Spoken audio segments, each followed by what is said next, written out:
Hi, I'm Dr. Kent Morris. I'm an electrophysiologist with Norton Heart Specialist here in Louisville, Kentucky. Today we're going to talk about hybrid AF ablation. Atrial fibrillation, or AFib, is a heart rhythm disorder that affects the top chambers of the heart, the atria. Rather than beating in the normal, organized manner, the atria beat in a chaotic, disorganized manner. This can lead to rapid and/or irregular heart rhythms. Symptoms can range from palpitations to trouble breathing to fatigue and lack of energy. In addition, AFib increases the risk of stroke. First, all patients with AFib should be assessed for their risk of stroke and, if indicated, be placed on a blood thinner.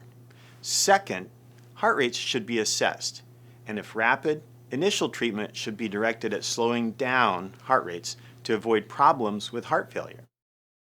Patients can have symptoms despite good heart rate control.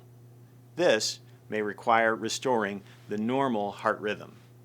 Medications can be used for this, however, they may not be tolerated or they may not work. If this occurs, then restoring normal rhythm may require a procedure called an ablation. For patients that have advanced AFib or have been in AFib for a prolonged period of time, Norton Heart and Vascular Institute has created our hybrid AF ablation program. This program combines a catheter ablation with a minimally invasive surgical ablation performed from outside the heart. First, the patient undergoes the minimally invasive surgical ablation through small incisions under the rib cage or between the ribs. There are areas that a surgeon can treat more easily or more effectively from outside the heart. Patients typically stay 2 to 3 days in the hospital, and recovery is roughly a couple of weeks.